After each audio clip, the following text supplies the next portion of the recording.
시험을 보는데 마지막 43에서 45번 그게 남은 거야. 근데 이제 시간이 얼마 없었어. 시험이 어려웠으니까 한 5분 남았는데 이거 어려운 거 나오면 힘들겠다 그치. 싶어서 마지막 문제를 딱 넘겼는데 그 작품을 빡 하고 있는 거야. 무슨 기분이었어 그때? 쥐어 이러면서 그냥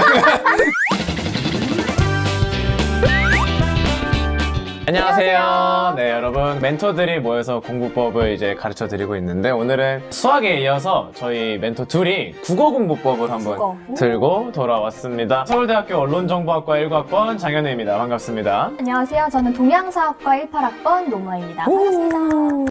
이제 우리가 오늘 국어 얘기를 할 텐데 이제 항상 우리가 밑밥을 깔듯이 우리가 하는 얘기에 신뢰성을 드려야 그치. 하기 때문에 맞아, 맞아. 국어 성적을 좀 말씀을 드려야 해요. 그래서 이제 내신이랑 수능이 좀 어떠셨는지 모의고사나 내신은 항상 1등급이 나오고 네. 1등을 한 적도 사실 많고요. 아, 내신 예. 1등. 예. 국어 모의고사는 한 1학년, 2학년까지 쭉 1등급이 안정적으로 나오다가 2말 3초라고 하죠. 2학년 말에서 3학년 초반까지 그 순간에 갑자기 등급이 요동을 치기 시작을 합니다. 갑자기 흔들려가지고 네, 그 이유는 나중에 공개를 할 건데 그러다가 3학년 중반부터 안정을 찾아서 수능까지 쭉 잘 받고 수능은 한 개 틀렸습니다. 나 같은 경우도 내신은 이제 5학기 모두 1등급을 받았고 수능은 1을 맞았고 내가 봤던 수능이 이제 그 역대급 역대급 수능 불수능이었고 항상 나오는 영상마다 얘기를 하더라고. 내가 의지가 남았는데 1컷이 84였는데 93점을 맞았던 기억이 있습니다. 성적표 받았을 때 상위 1% 안에 있던 걸로 기억을 합니다. 100분위가 100이었어요. 오, 어필하네. 인생 최대 업적. 그러니까 오늘 공부법 영상만큼은 우리 둘을 믿고 와줘도 되지 않을까 그렇죠. 하는 그런 예. 바람이 있습니다. 우리가 공부법을 이제 준비하게 된 계기가 또 있지. 성적이 좋아서 준비한다 이건 또 아니기 아니고, 때문에 맞아. 특별한 계기가 있는지. 나의 계기는 일단 수학은 기호야. 어려운 공식들이 있어. 아, 그러니까 그치. 숫자만 보면 두려움을 갖는 나 같은 사람들이 있잖아. 저도 그래요. 저도 그래. 우리 문과니까. 그렇지. 문과니까. 그 영어는 일단 외국어잖아. 그러니까 외국어기 때문에 모르면 아예 접근도 찰 수 없어. 맞아. 그런데 국어는 우리가 태어나면서부터 지금까지 계속 사용해왔던 우리말인데도 불구하고 약간 국어 공부에 어려움을 느끼는 친구들이 있는 것 그렇지. 같다. 아, 너무 맞아. 안타깝잖아. 사실 국영수 세 과목 중에 가장 손쉽게 접근할 수 있는 게 어떻게 보면 국어인데 그걸 어떻게 하면 좋을지 모르는 친구들이 많은 것 같아. 그러니까 진입장벽이 낮은 과목인데 사실은 그치, 공부를 그치, 시작하면 그치. 진입장벽이 낮은데 그걸 못하는 친구들이 좀 많아서 오늘 말을 좀 해보려고 하는 거고 맞아요. 국영수 탐 중에서 나 같은 경우는 제일 자신 있고 성적이 잘 나왔던 게 국어였고 100분이 100%. 예. 이제 20살이 되고 나서 국어 과외만 했어 나는. 지금까지 한 6명? 7명 정도를 가르쳤기 때문에 국어만? 예, 쌓인 노하우들을 여러분께 오늘 좀 공개하는 시간을 가져보려고 합니다. 오늘은 전반적으로 현우의 내공을 탈탈 털어서 여러분들에게 알려드리는 방향으로 진행이 될 건데요. 준비하다가 이제 영혼을 갈아 넣었기 때문에 이래도 되나 싶을 정도로. 네, 그러면 국어 공부법에 대한 얘기를 하기 전에 아까 진입장벽이 굉장히 낮은 과목이라 맞지? 했잖아. 네, 그럼에도 불구하고 국어에 관한 수많은 오해들이 있어. 그렇지, 있지. 그래서 오늘은 일단 시작하기 전에 우리가 그 오해와 진실을 먼저 알려드리려고 해요. 오케이. 국어 공부법 오해와 진실 그 첫 번째.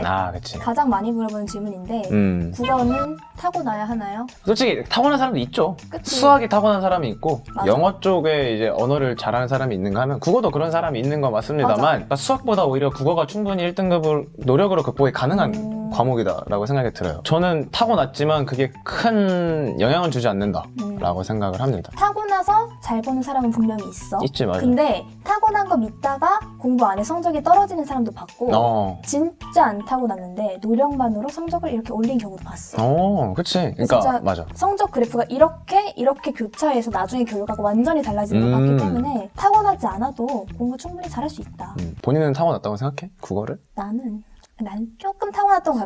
그거를 믿고 안 하다가 망했어 한 번. 그래서 안 되는구나. 그래도 두 번째 오해가 있지. 두 번째 오해. 이건 오픈 채팅방에서도 많이 물어보더라고. 사자성어를 외워야 하느냐라는 질문이 있던데 어떻게 생각해? 사자성어를 알면 좋지. 뭐든지 수능을 보기 전에 배경 지식이 풍부하면 좋은 거긴 한데 내 생각에는 사자성어를 외우기 위해서 따로 공부 시간을 투자할 필요는 없는 것 같아. 사자성어를 하루에 3개씩 읽어보기, 밥 먹는 시간에 이런 건 괜찮아. 근데 나의 계획표에 오늘 사자성어 공부 시간 30분 이런 건 좀 아닌 것 같아. 굳이 그렇게 의식해서 만들 필요는 필요는 없다. 자투리는 우리 시간도 없는데. 짜투리 시간을 쓰면 될 것 같고 그쵸. 이 사자성어를 외워야 하는 말이 왜 나왔냐면 기출을 보시는 분들이 한 3, 4년 전쯤에는 계속 나왔었어. 사자성어 문제가 맨날 이제 뭐 문학에서 이제 이 상황에 밑줄 쳐놓고 이 상황에 뭐 어울리는 사자성어는 무엇인가 이런 식으로 해가지고 이제 많이 나왔었는데 한 3년 전, 그러니까 내가 한 고등학교 2학년 때쯤부터 나오지 않더라고. 그래가지고 그 이후로도 이제 한 번 나올 수 있지 않을까 했는데 거의 안 나오더라고. 그래서 상식으로 알아놓으면 분명히 좋을 때가 맞아. 있습니다. 갑자기 나왔을 때 분명히 대비해놓으면 좋은 거죠. 근데 이제 막 시간을 내가지고 맞아. 오늘은 내가 사자성어를 끝내보겠어 이런 식으로 할 필요는 없다는 없다. 얘기입니다. 예. 혹시나 해서 하는 말인데 사자성어에 있는 그 한자를 외우려는 친구들이 있더라고요. 절대 그러지 마세요, 여러분. 그러니까 맞아. 그럴 필요까지 절대 없고 그러지 마세요. 그냥 한자 어의 뜻을 대충 알고 있는 건 좋은 그건 것 같아. 괜찮지. 맞아. 내가 한자 6급까지 땄었거든. 진짜? 한자 6급. 초등학교 완전 때. 열심히 공부했네. 초등학교 때 6급을 땄는데 그냥 그 정도의 수준만 알아놔도 뭐 문제 푸는데 큰 어려움은 없었다. 맞습니다. 예, 라는 거죠. 세 번째 오해. 오해가 있죠. 예. 자. 과학 지문이 이제 비문학에서 사실 가장 친구들이 어려워하고 그치. 어렵게 내는 부분입니다. 그래서 그거를 잘 풀어내려면 과학 유형의 책을 독서를 해야 되느냐, 그러니까 배경 지식을 쌓아놔야 되느냐 이런 얘기인 것 같아. 이것도 아까 타고남의 영역에 대한 답변이랑 논리가 비슷할 것 같아.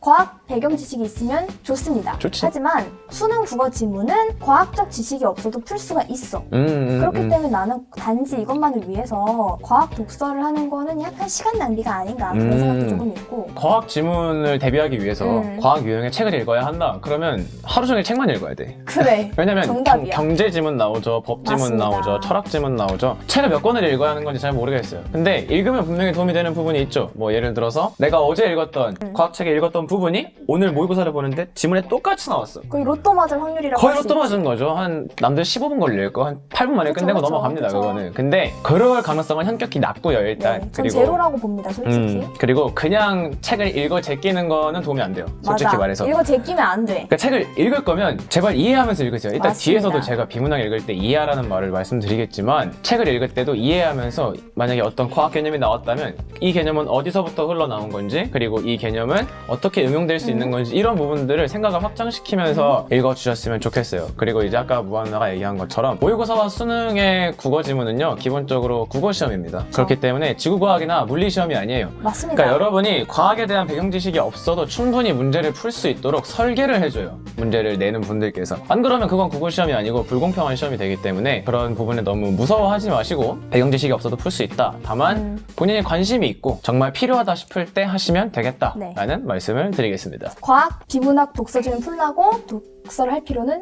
없다는 없다? 거죠. 없다. 없다는 거죠.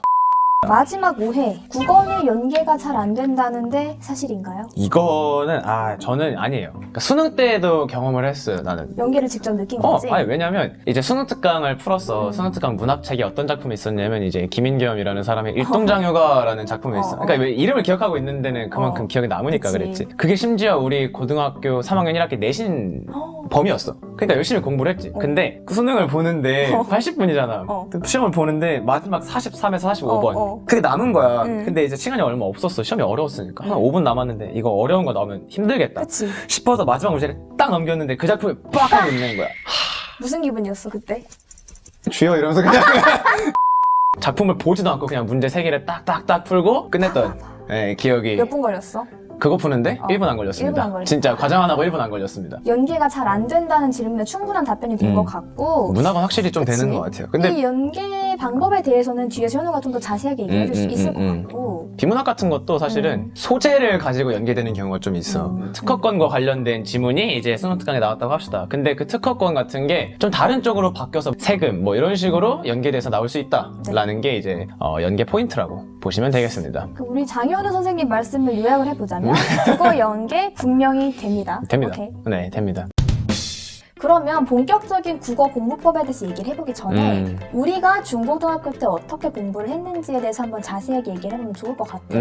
근데 여러분 그 전에 이게 저희의 주관적인 경험을 얘기해 드리는 거다 보니까 뭐 문제집이나 인강 강사 선생님의 이름이 언급이 될 수도 있는데 절대 광고가 아닙니다. 네. 광고가 들어오지 않으니까 그 점은 걱정하지 마.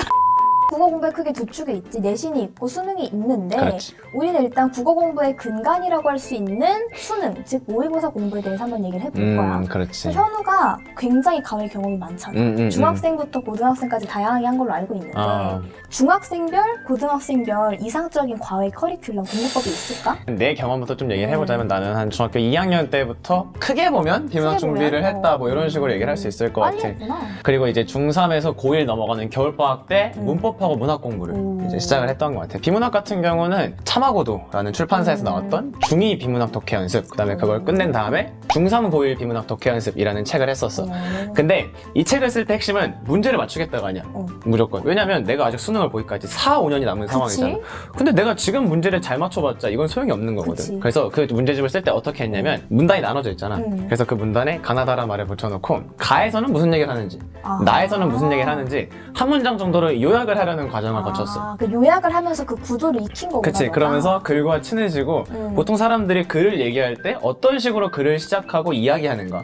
그러면 나중에 고2, 고3 때 가서 지문을 읽을 때 개념을 설명하고 그 다음에 이런 원리를 설명했네? 그럼 그 다음에 뭐가 나오겠다? 사례가 나오겠구나. 이런 식으로 내가 짐작을 하면서 읽을 수가 있어. 이게 너한테 자연스럽게 체득이 되는 거야? 그렇지. 그러니까 글의 구조를 이미 알고 있으면 그 다음에 무슨 내용이 나올지 어느 정도 짐작이 가고 혹시나 내가 답을 고를 때 헷갈리는 부분이 있다. 그러면 그 헷갈리는 부분과 맞는 지문에서 찾아야 되잖아, 답을. 그치. 그러면 혹시나 헷갈릴 때 가가지고 확인할 때 훨씬 더 빠르게 찾을 수 있다, 이거지. 내가 이미 그 지도를 알고 있으니까. 그래, 구조를 알고 있으니까. 현우 얘기 들으니까 그거 생각이 나는 게 왜 우리 중에 친구들이랑 드라마 같이 볼 때 드라마 빠삭하게 보내들이 이거 어떻게 될 것 같다고 잘 맞추잖아. 그치. 그러니까 클리셰라고 클리셰를 잘 파악을 하고 있네. 그러니까 그런 것들이 확실히 이제 많이 공부를 하다 보면 눈에 보이거든. 문단별로 좀 글의 구조를 파악해서 보려고 했던 노력이 이제 이해를 통한 비문학 독해에 이제 큰 도움을 줬다라고 생각이 들고 문학 같은 경우는 EBS 강의를 썼었어. EBS에서 내가 어제 확인을 해보니까 아직 남아있더라고. 이게 이제 2013 2013 올해가 2020년인데 언제적 얘기를 하시는 거예요, 지금? 근데 정말 좋은 강의예요. 그렇게 좋은 강의야? 정말 좋은 강의였어요. 그러니까 리뉴얼되지 않고 2013 버전이 그대로 있는 거지, 아직? 아마 아직 그랬어요. 그래서 2013 약점 파트 정복이라는 이름의 강의였고 고전시가 고전소설, 현대시, 현대소설, 그리고 시나리오 플러스 극수필 이렇게 해서 5가지의 분야가 나눠져 있는 강의였는데 이 강의를 내가 중3에서 그 겨울방학 2달 안에 다 들었어. 그러니까 이 5개가 내가 알기로 총 한 115? 뭐 그 정도, 그러니까 다 합치면 그 정도 되는 강의였고 한 강의당 한 40분 정도 되는 강의였는데 하루에 한 3개 아니면 뭐 시간이 좀 있다 그러면 4개 정도씩 해가지고 들었었어, 이 강의를. 근데 정말 도움이 많이 됐고 이 강의를 듣고 나서 문학에 대한 길이 좀 잡혔다 라고 말씀을 드릴 수 있을 것 같아요. 그만큼 나한테 도움이 크게 됐던 강의였어. 고등학교로 가기 전에 중학교 때는 실질적으로 많은 문제를 풀기보다는 그렇지. 기초를 쌓는 데 집중을 한 거지. 그럼 넌 이번 학원을 다니진 않았던 거야? 그러니까 그 비문학 연습을 했던 게 이제 내가 원래 논술학원을 다녔는데 그래서 그냥 생각의 폭을 좀 넓혀보라고 해서 엄마가 가라 그래가지고 그때부터 이제 선생님께서 이런 연습을 시켜주셔가지고 연습을 했고 또 중3 때부터는 이제 그 쌤이 논술 아니라 이제 국어로 바뀐다 얘들아 그래가지고 이제 그때부터 강의를 열심히 듣기 시작했던 거고, 문법 같은 경우는 시작을 꿀특강이라는 책이 있던 것 같아요. 문법 꿀특강? EBS야, 그거. 꿀특강이라는 책으로 아마 기초를 다지기 시작했던 것 같아. 중학교 때는 어떻게 하셨어요? 나는 중학교 때는 솔직히 말하면 국어 공부 자체를 열심히 하진 않았던 것 같아. 근데 내가 초등학교랑 중학교 초반에 책을 많이 읽긴 했어. 그러니까 되게 장르를 가리지 않고 다양하게 읽는 걸 좋아했는데 그게 조금 도움이 됐던 것 같아. 왜냐면 국어 자체 별로 거부감이 없었으니까. 그리고 아까 현우가 말한 것처럼 비문학 지문이 아니더라도 사실 대다수의 글의 흐름과 구조, 잘 쓴 글은 비슷하단 말이야. 그치, 그리고 언제나 시험에 나오는 글은 잘 쓴 글들이야. 초등학교, 중학교 때 독서를 했던 게 좀 독서 실력이 기반을 쌓는 데는 중요했던 것 같아. 그래서 현우처럼 분야가 나눠진 방향의 개념을 차곡차곡 쌓진 않았는데 전반적으로 약간의 틀을 쌓았다? 그렇지. 그러니까 뭐 수능을 초점으로 한 공부는 아니었지만 그치? 그래도 그리고 내신 공부를 되게 열심히 했어, 중학교 때. 중학교 때부터? 약간 그때 이상하게 성적 욕심이 되기 시작하는 거야. 약간 100점을 넘어서 나는 이 수업에서 배우는 내용을 내가 확실하게 이해하고 싶다, 이런 욕심이 있었어. 그땐 그랬어. 지금은 학교에서 선생님이 문학 작품에 대한 해설을 해주시는데 그거는 중학생 대상일 거 아니야. 그거 말고 인터넷에 검색을 해서 고등학생 대상이 좀 더 자세한 해설을 찾아봤었어. 그 정도로? 혼자 찾아보고 공부하고 약간 그런 거 좋아했어. 그러니까 나 되게 필기충이었는데 중학교는 사실 필기하기 별로 없잖아? 그렇지, 많지 난 않지. 좀 더 막 예쁘게 이렇게 필기를 하고 싶은데 내용이 별로 없는 거야. 그래서 나 혼자 고등학교 거 가져와가지고 그거 필기를 열심히 예쁘게 했어. 할 말이 많으니까. 그러면. 고등잡서는 그래. 할 말이 많지. 그 되게 애들에게 악영향 아닌 악영향을 끼쳤던 게 애들이 내 필기 노트를 빌려가고 자기가 수업 시간에 들은 거 말고 다른 내용이 있으니까 헉, 내가 뭔가 놓친 게 있구나 이렇게 착각을 했던 거야. 그래서 애들이 단체로 다 그걸 공부하고 선생님한테 질문하고 해서 선생님이 너네들은 도대체 내가 가르쳐준 것도 아닌데 왜 이런 걸 들고 날 피곤하게 하냐. 그게 의외로 도움이 됐던 것 같아. 학습에 대한 욕구가 굉장히 팔팔 넘쳤던 중학교 시절에. 그랬던 시절이 있었던 거지. 왜 이렇게 됐을까요, 여러분? 반대가 돼야 되는데. 대학은 정말 즐거운 곳이다. 중학교 때는 이렇게 딱히 수능 공부는 아니지만 국어 자체는 우리 둘 다 폭넓게 공부를 했네 지금 보니까. 그렇지. 그다음에 이제 고등학생이 되면은 모의고사랑 수능에 훨씬 더 집중을 그쵸? 하게 되는 그쵸? 그런 양상이 드러나겠죠. 그런 질문이 많아요. 저는 고등학생 뭐 고1, 고2인데 국어가 노베이스입니다. 어떻게 시작을 해야 됩니까? 라는 질문이 많아요. 해결해 드리겠습니다. 고등학생 때까지 노베이스라면 부터 시작하세요. 맞습니다. 제발. 입시에 대한 같은 고민을 공유하고 저희에게 간단한 질문을 하실 수 있는 오픈 카톡방이 개설되었습니다.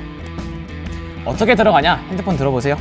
카톡바 카톡에 들어가셔서 채팅방에 들어가신 다음에 오른쪽 상단에 있는 말풍선 플러스 클릭해주세요. 그러면 오픈 채팅이라는 란이 뜰 거예요. 거기에 스튜디오 S 혹은 서울대생과 함께하는 스튜디오 S를 검색하시면 저희 영상이 언제 올라가는지 같은 업로드 일정과 간단한 입시 관련 질문들을 공유하실 수 있습니다.